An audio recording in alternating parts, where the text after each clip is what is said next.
जय श्री कृष्ण। राधे राधे। आइए सुनते हैं गोविंद द्वादशी की कथा। महाभारत से जुड़ी खाटू श्याम जी की पौराणिक कथा। फाल्गुन माह के शुक्ल पक्ष की द्वादशी तिथि को गोविंद द्वादशी का पर्व मनाया जाता है। द्वादशी तिथि के देवता भगवान विष्णु हैं, इसलिए द्वादशी तिथि के दिन श्री हरि की उपासना श्रेष्ठ मानी गई है। पुराणों के अनुसार द्वापर युग में महाभारत युद्ध के दौरान श्री कृष्ण के मांगने पर बालक बर्बरिक ने इसी दिन अपने शीश का दान किया था। कलयुग में शीश के दानी को ही बाबा खाटू श्याम के रूप में पूजा जाता है। खाटू श्याम जी मंदिर में फाल्गुन मास शुक्ल पक्ष में बड़े मेले का आयोजन होता है, जिसमें देश के कोने कोने से श्रद्धालु आते हैं। लोगों की मान्यता है कि यहाँ आकर श्याम जी के दर्शन करने से सभी कष्टों से मुक्ति मिलती है और समस्त मनोकामनाएं पूर्ण होती हैं। इसी दिन पुरी के जगन्नाथ मंदिर, द्वारकाधीश मंदिर, तिरुमाला तिरुपति बालाजी मंदिर और वेंकटेश्वर स्वामी मंदिर में धूमधाम से उत्सव मनाया जाता है। आइए सुनते हैं पौराणिक कथा। महाबली भीम के पुत्र घटोत्कच और दैत्यराज मूर की पुत्री मौरवी के अति बलशाली पुत्र बर्बरिक हुए। बर्बरिक को खाटू श्याम, श्याम सरकार, सूर्यावर्चा, शीश के दानी, तीन वारधारी जैसे नामों से जाना जाता है। एक बार परम तेजस्वी बर्बरिक ने श्री कृष्ण से पूछा, हे प्रभु, इस जीवन का सर्वोत्तम उपयोग क्या है?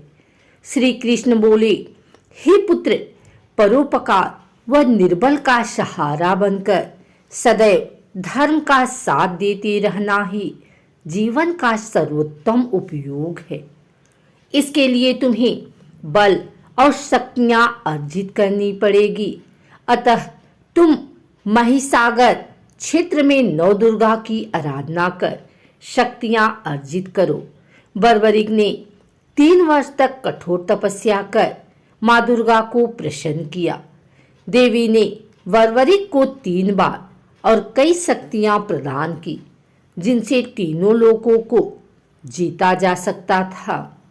जब बर्बरिक की महाभारत का युद्ध देखने की इच्छा हुई, तब वे अपनी मां से आशीर्वाद प्राप्त करने पहुंचे।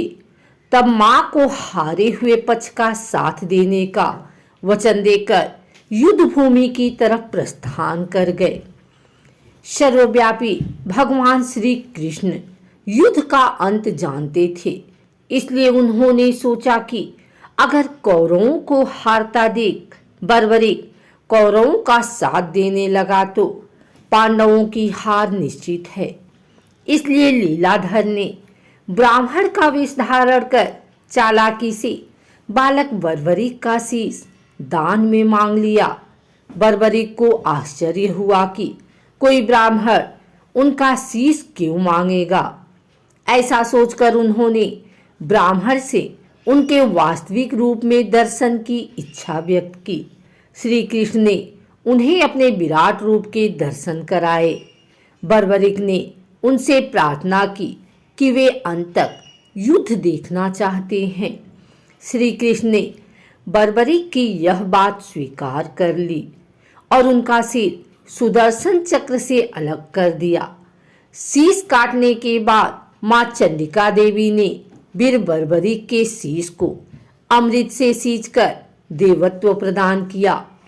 तब इस नवीन जागृत शीश से श्री कृष्ण बोले, हे वत्स, जब तक पृथ्वी, नक्षत्र और सूर्य चंद्रमा हैं, तब तक तुम सब लोगों के भूमि के समीप ही एक पहाड़ी पर सुशोभित किए गए, जहां से बर्बरिक संपूर्ण युद्ध का जायजा ले सकते थे। श्री कृष्ण ने युद्ध की समाप्ति के बाद बर्बरिक के शीश को पुनः प्रणाम करते हुए कहा, हे वीरवरवरी, आप कलयुग में मेरे नाम से सर्वत्र पूजित होकर अपने भक्तों के अभीष्ट कार्यों को पूर्ण करोगे। ऐसा कहने पर समस्त नभमंडल उल्लसित हो उठा एवं श्याम बाबा के देव स्वरूप शीश पर पुष्प वर्षा होने लगी। अगर आपको हमारी वीडियो अच्छी लगी हो तो इसे लाइक करें, कमेंट करें, शेयर करें। हमारे चैनल को सब्सक्राइब करके बेल नोटिफिकेशन ऑल पर सेट कर लें ताकि आगे आने वाली वीडियो सबसे पहले आप तक पहुंच सके। धन्यवाद।